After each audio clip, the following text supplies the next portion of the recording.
दोस्तों, बांग्लादेश के लिए अराकान आर्मी ने अब मुसीबत बढ़ाना शुरू कर दिया है और जिस चीज का डर बांग्लादेश को सता रहा था, अब उनके दरवाजे पर हकीकत बनकर वह मुसीबत आ पहुंची है कि बांग्लादेश जो है ना पाकिस्तान से निकला हुआ है ना। पाकिस्तान जैसे हम लोग बढ़के मारते हैं, कुछ कर नहीं सकते पाकिस्तानी, वैसे ही वो बढ़के मारते हैं, अवाम अपना गुस्सा निकालते हैं। अराकान आर्मी और जुंटा सेना के बीच लड़ाई चल रही है कि म्यांमार के रखाइन राज्य में क्या पिद्दी का शोर हुआ। इंडिया किस लिए प्रेशर में आएगा?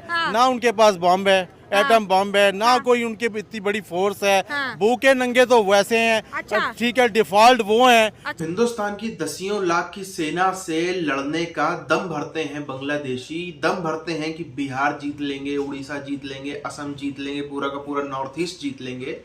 2000 अराकान वालों ने इनकी जो है वो धज्जियां उड़ा कर रख दी। 2000 के सामने इनको पता चल गया कि इनकी हैसियत क्या है। यही होता है ना, जब आपने एक लीडर को भगा दिया, ताकतवर लीडर को भगा दिया देश से दूसरे कारणों के चलते, तो अब और फिर आपने दीवारें तोड़ दी, आपने जो है वो मूर्तियां तोड़ दी, आपने जो है वो मंदिरों पर कब्जा किया, इमारतें तोड़ दी, सब कुछ किया, शेख मुजीबुर रहमान की मूर्तियां तोड़ दी आपने। उसके बाद आपको लगता है कि अब आप दुनिया में किसी से भी जंग जीत सकते हो, आपको लगता है आपके अंदर अफगानिस्तान वाली ताकत आ गई है। तो यही जो भ्रम है वो टूटता है। और अब तो खबरें सामने आ रही हैं कि 20,000 की भीड़ सामने आ रही है, जो कि 70,000 तक भी जा सकती है। अराकान आर्मी की रिक्रूटमेंट्स हुए हैं, बड़ी संख्या में लोगों ने ज्वाइन किया, सब जो है वो कूच कर रहे हैं बांग्लादेश, क्योंकि रिसोर्सेज में हावी है, इस वजह से बांग्लादेश की तरफ।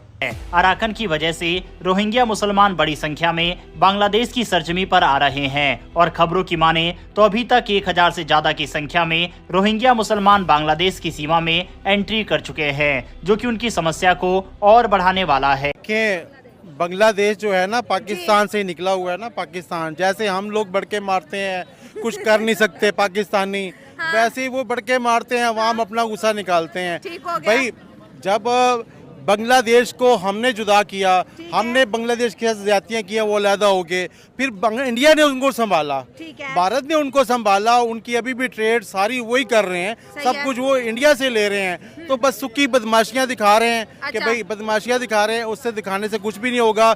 इंडिया एक मेजबान मुल्क है, ठीक है, बड़ा मुल्क है। आप सबसे बुरे, हम सब पे मुंह के ऊपर तमाचा है, जितने भी इस्लामी कंट्री हैं, कि एक मुसलमान लीडर ने मतलब है कि हिंदू स्टेट में जाके पनाह ली है। इस पे केस करेंगे, हम ये करेंगे, तो इंडिया कभी भी उसको नहीं देगा। तो इंडिया प्रेशर में भी नहीं आएगा। इंडिया क्या पिद्दी का शोर हुआ। इंडिया किस लिए प्रेशर में आएगा? ना उनके पास बॉम्ब है, एटम बॉम्ब है, ना कोई उनके इतनी बड़ी फोर्स है। भूखे नंगे तो वैसे हैं, ठीक है, डिफॉल्ट वो हैं। जंग तो वो करते हैं जिसके के साथ, देखिए मैं अगर यहाँ बदमाशी करता हूँ ना, मेरे साथ 10-20 लोग हों तब मैं बदमाशी करूंगा ना। अकेला मैं बदमाशी करूंगा, यही उल्टा सारे मुझे मारेंगे, जो कि बांग्लादेश की मुसीबत और भी ज्यादा बढ़ाने वाली है। दरअसल जुंटा सेना और अराकान आर्मी के बीच संघर्ष देखने को इस समय मिल रहा है। दोनों के बीच संघर्ष के चलते असर म्यांमार के लोगों पर पड़ रहा है। इस बीच म्यांमार से रोहिंग्या मुसलमान अपने देश को छोड़ने के लिए मजबूर हो रहे हैं। बता दें कि म्यांमार के रखाइन राज्य में अराकान आर्मी और जुंटा सेना के बीच लड़ाई चल रही है। ये राज्य बांग्लादेश की सीमा से भी लगता है और इसी कारण दोनों के संघर्ष के चलते हजारों की संख्या में रोहिंग्या मुसलमान और दूसरे माइनॉरिटी बांग्लादेश में शरण ले रहे हैं। के अधिकारियों के मुताबिक बांग्लादेश के साउथ ईस्ट में कॉक्स मार्केट जिले में 12 लाख से ज्यादा रोहिंग्या शरण ले चुके हैं। अधिकारियों ने बताया कि साल 2017 में जब संघर्ष बढ़ने लगा, तब इन लोगों ने बांग्लादेश में आना शुरू किया था। इसके बाद कई बार ये लोग सीमा पर देखने को मिले हैं। इसके साथ ही म्यांमार और बांग्लादेश की सीमा पर दलालों का एक नेटवर्क भी काम कर रहा है। अभी तक जो रोहिंग्या एंट्री कर चुके हैं वो ऑफिशियली नहीं आए हैं, बल्कि अलग अलग रास्तों से बांग्लादेश में घुसे हैं। बांग्लादेश सरकार को रोहिंग्या को रोकने की व्यवस्था करनी होगी, क्योंकि म्यांमार के अपनी पिछली स्थिति में लौटने की कोई संभावना नहीं दिख रही। हालांकि सभी देश चाहते हैं कि म्यांमार बातचीत के जरिए अपनी समस्याओं का समाधान करे, लेकिन इस बीच बांग्लादेश के लिए अराकान आर्मी और रोहिंग्या मुसलमान दोनों ही मुसीबत खड़ी कर रहे हैं। और बांग्लादेश के बीच हालात नॉर्मलाइज होते नजर आए थे। इंडिया ने इवन दो जो ट्रेड थी उसको भी सस्पेंड नहीं किया। डेली खाने पीने की चीजें बांग्लादेश में जा रही हैं। इसके साथ साथ बांग्लादेश के मरीज आज भी इंडिया में जो है अपना हालात जो है इलाज वगैरह करवा रहे हैं। और फिर एक दफा मोहम्मद यूनुस की सरकार एंटी इंडिया हो रही है। तो इतने बड़े मुल्क से पंगा लेना इस वक्त क्या बांग्लादेश के लिए अच्छा साबित होगा? आपसे भी बात करेंगे। बिल्कुल नहीं हो सकता, क्योंकि India is the America of the sub continent right now. India is the America of the sub continent right जैसे नाउ। सर ने बात बैंक है, हाँ। उसका मैनेजर इंडियन है, और ठीक है। उसके अलावा उन्होंने अपने आईटी सेक्टर को इतना मजबूत किया। उनके बेंगलोर में 50 से ज़ायद यूनिवर्सिटीज़ हैं जिसपे सिर्फ आईटीज़ पे काम हो रहा है, हाँ। और वो उन्होंने अपने आप को एक सिविलाइज कंट्री के तौर पे साबित किया। हाँ।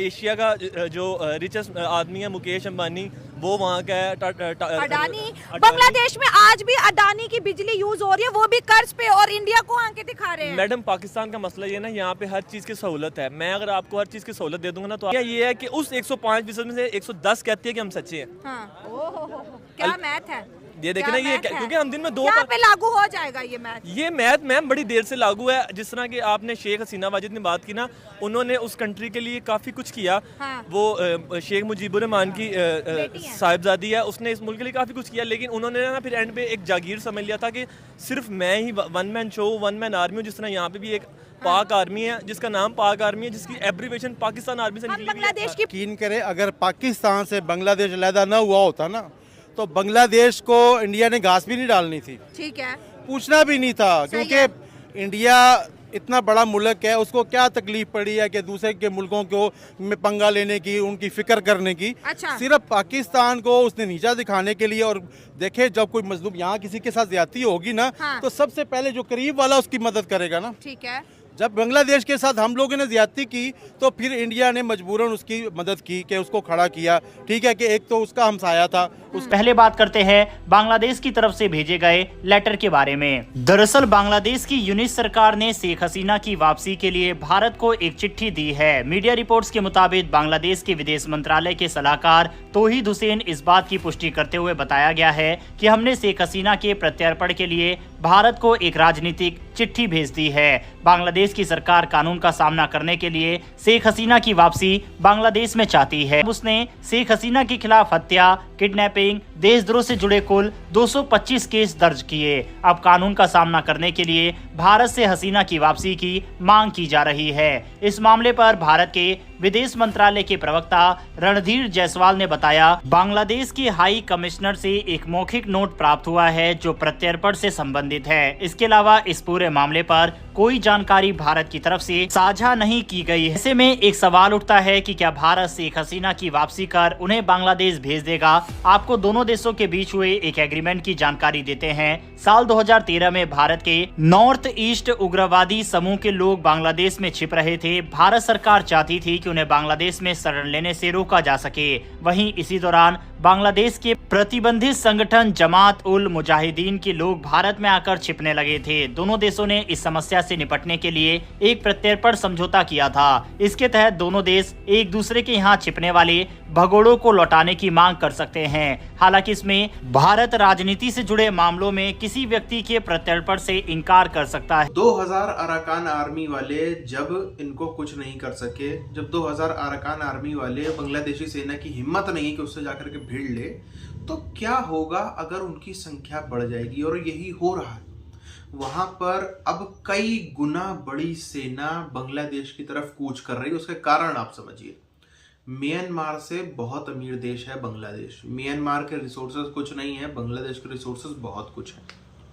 बांग्लादेश हर मामले में म्यांमार से आगे नहीं, बहुत आगे। जिस तरह से तालिबानी चाहते हैं ना कि हम पाकिस्तान के कुछ इलाके पे कब्जा कर लें, क्यों? क्योंकि इलाका कमाऊ है, कमाई कैश काऊ है। बांग्लादेश भी कैश काऊ बन सकता है म्यांमार के लिए, और म्यांमार ज्यादा अराकान आर्मी के लिए। अब इसमें बात क्या है, उन्होंने देखो पूरा का पूरा म्यांमार की जो सेना है उसको खदेड़ दिया है अराकान आर्मी ने। इतनी पावरफुल है, वहां से उनको काफी रिसोर्सेज मिले। जब से हिंदुस्तान से विवाद बढ़ा है तब से बांग्लादेश का, तब से हमने देखा अराकान आर्मी की ताकत भी कई गुना बढ़ गई है। कई नए नए टैक्टिक्स उनको जो हैं वो सिखाए जाने चाहिए। कई उनको हथियार देने से लेकर सब कुछ मदद करी जानी चाहिए। फ्यूचर में ऐसा जो है वो भारत के कई लोग, आम जनता जो है वो कह रही कि भारतीय सरकार को मदद करनी चाहिए। क्या पता कर रहा हो उसकी पता नहीं, बट ताकत तो बढ़ी है बांग्लादेश से विवाद के बाद अराकान आर्मी की, ये सबको दिख रहा है। America no doubt Arakan army को सपोर्ट कर रहा है। अब जो 2000 में कांप गए थे, अब उसके पीछे से 10,000 20,000 की भीड़ आ रही है। कहा जा रहा है कि वो भीड़ 70,000 तक भी हो सकती है, रिपोर्टें सामने आ रही हैं। तो अब ढाका के अंदर जो है ना लाल सायरन टी टी टी टी बजने चालू हो गए। अभी सही ढाका के अंदर जो है वो हाईलाइट लगना चालू हो गया कि अगर ये 2000 ने हमारे पसीने छुड़ा दिए तो ये 70,000 अगर आ गए तो हमारा होगा क्या।